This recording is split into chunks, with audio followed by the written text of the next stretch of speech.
Pretty careful never to speak about quality without starting with the voice of a patient, the story of a patient.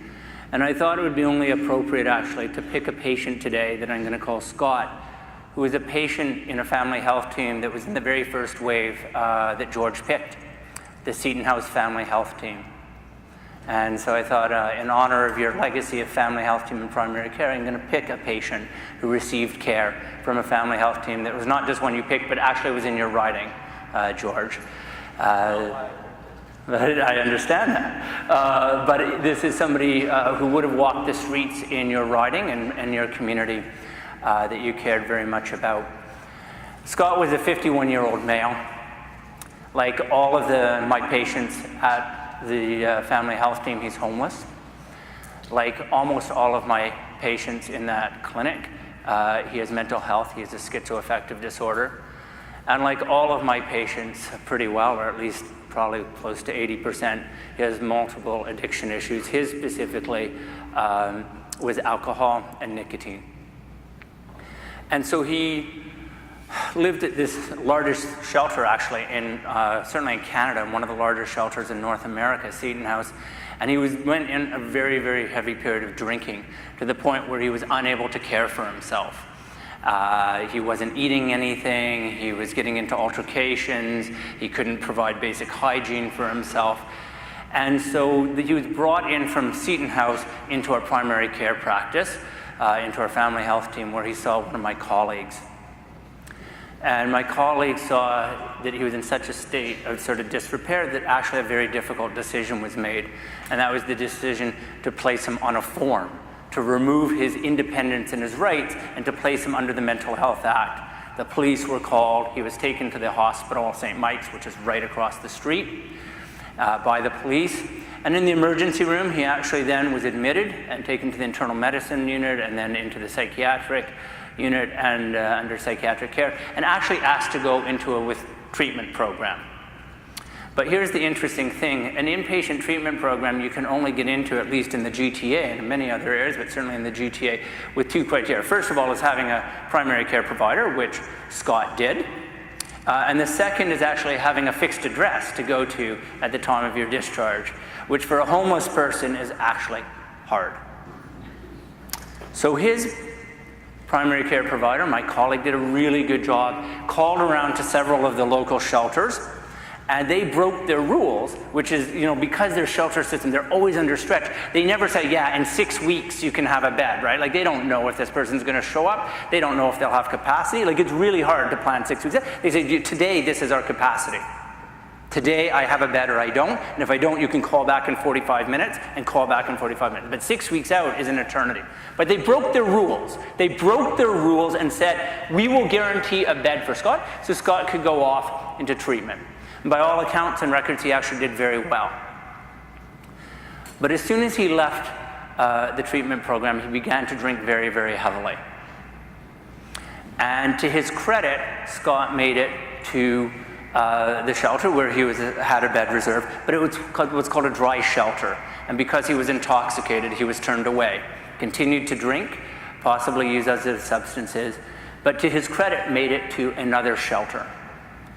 He was given a mat on the floor in the overflow room, where a period of a few hours, he passed into unconsciousness and ultimately died. So why do I tell you this story? I tell you this story for a few reasons. Number one is it's actually great quality care. It's excellent quality care. It is. It's good quality care. Let's break it down. Let's break it down step by step. He was at Seton House where he went and became extremely intoxicated over a period of many, many days. They could have simply said, you know what, Scott, you're not coping right now, out the door. When you're a little bit more in control, come back. Why don't you go to Emerge? Why don't you pick yourself up and go to Emerge? You're not staying here anymore tonight. But they didn't. They took responsibility, they sent a worker, they made sure they got to the office. It would have been easy in the primary care for them to say, yeah, falling off the wagon. Do you want to do detox? No, not right now. Okay.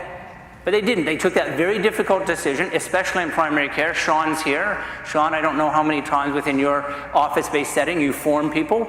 I don't do it that often. It's a very sort of invasive, especially in the primary care setting, act to do.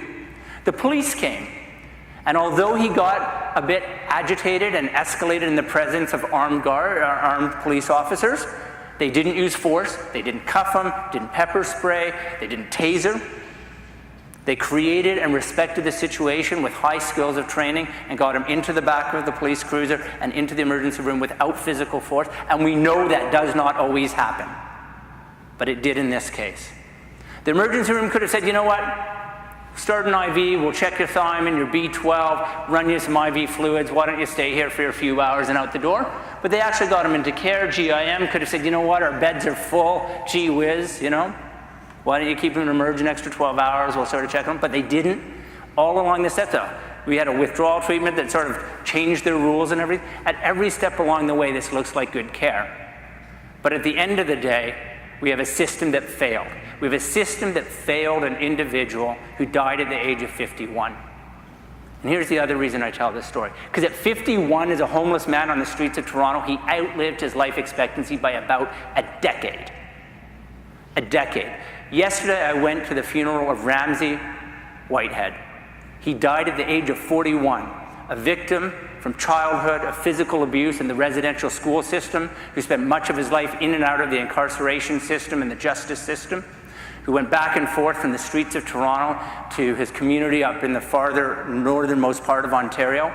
And he died yesterday, murdered at the age of 41. I went to his funeral yesterday. So Scott, at the age of 51, outlived by about a decade. And for a female in the streets of Toronto, about 33 is the average life expectancy. Think about that for a minute.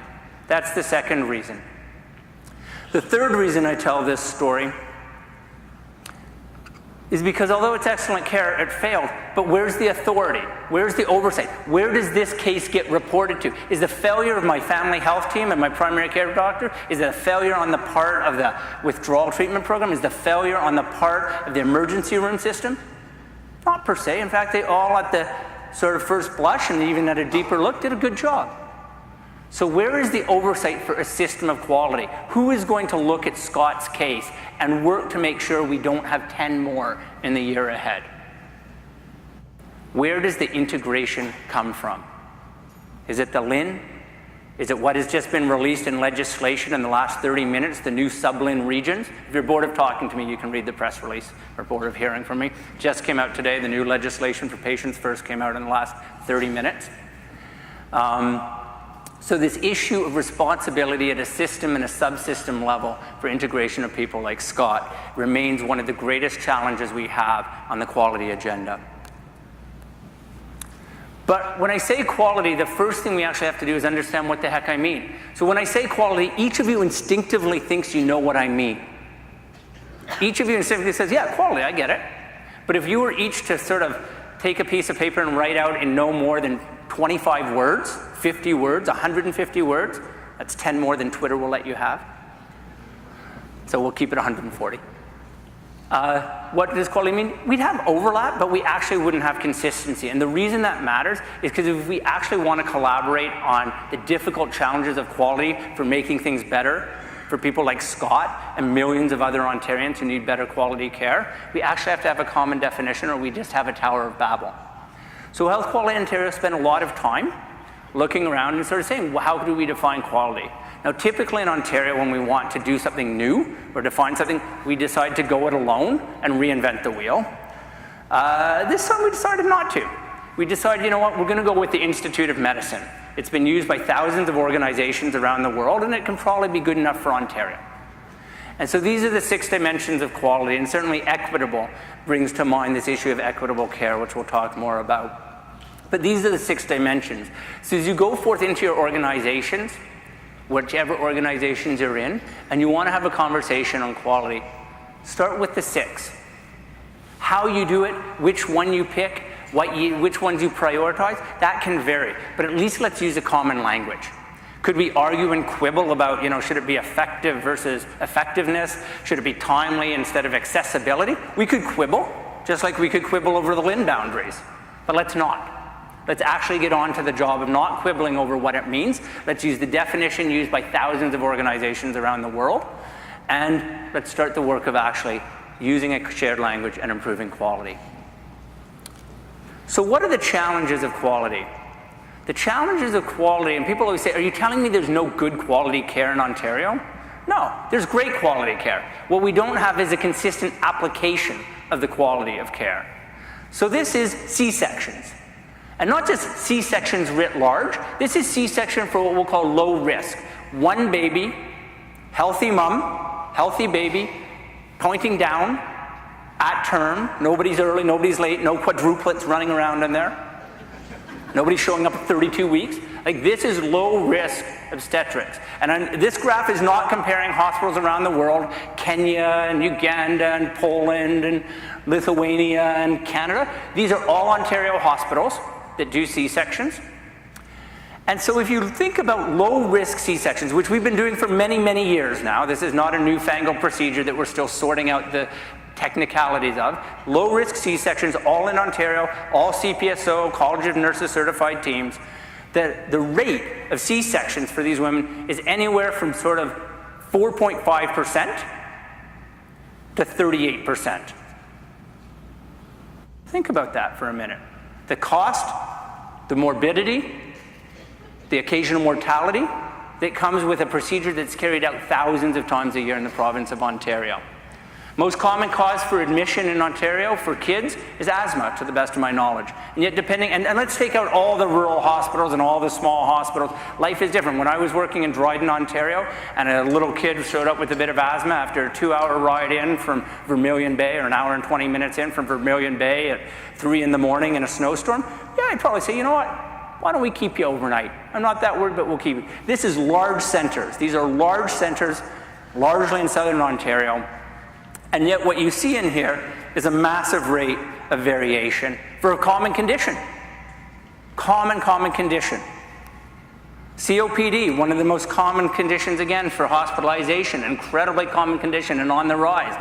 Depending on which LHIN you're in, the variation in hospital care and admission is huge. And this is an area where we know it is an ambulatory sensitive condition. The evidence says that the vast majority of these cases can be dealt with out of hospital. Now, I absolutely agree with George's comment, absolutely, that what works for a patient in one LHIN will not work for a patient in another LHIN, and that each patient is unique. And the needs of Scott are very unique compared to the needs of another patient. So I expect a little bit of variation. Don't get me wrong, each patient is unique and special.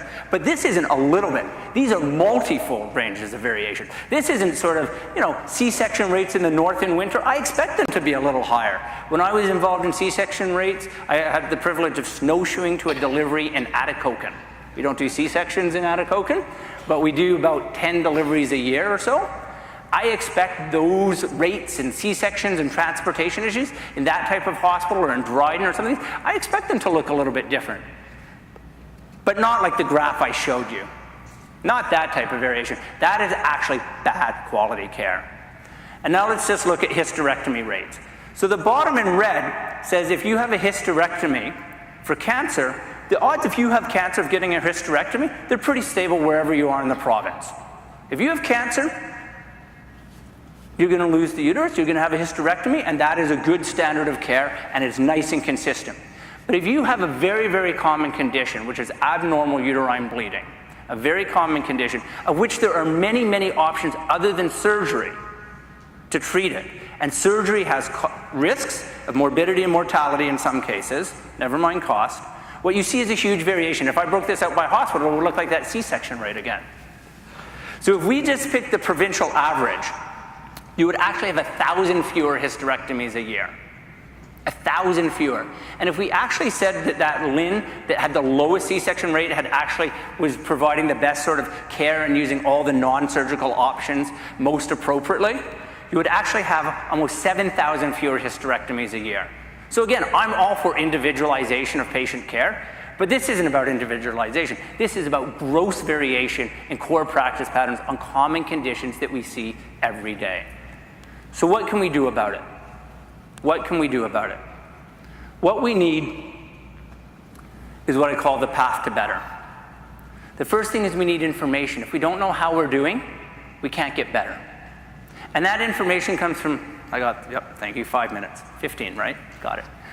So if we don't know what we're doing, we can't get better, and we can't chart our progress. So where does this information come from? It comes from two really important sources. It comes from the data that comes from our databases, and as George said, hard data is as important as good data, but it also comes from patient narrative. It comes from caregiver narrative. It comes from the stories of the people who experience and live and work in the system every day. And we need those narratives, we need those stories, we need that engagement, just like we need thoughtful data from across the system. And the next thing we need to do is we actually need to help people improve. We actually need to say, not just here's information, you're not doing a great job. We actually need to say quality improvement is a skill.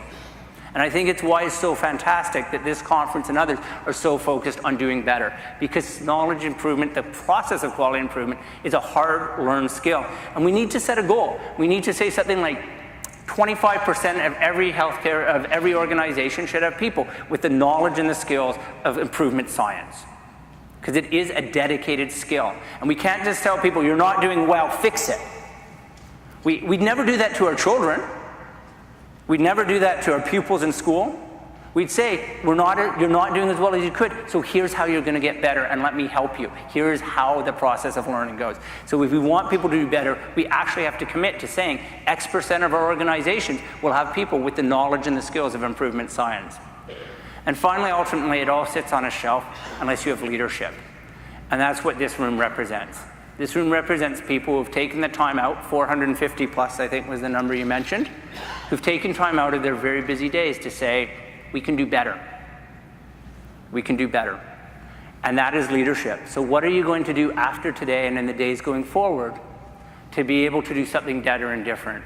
You know, Alan Forrester, who's a VP of quality at the Ottawa Hospital, often talks about quality, and he says, usually he talks a lot to physicians, but he talks to broad groups. Usually somebody raises their hand and says, you know what, I don't go to work every day trying to hurt people, right? First, do no harm. I don't go to every day just trying to harm people, like, you know, what do you think? He says, you know, you're right, but what do you do every day to do better?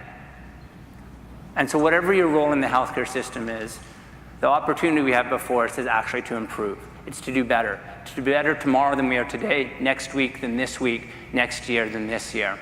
Thank you so much for your time.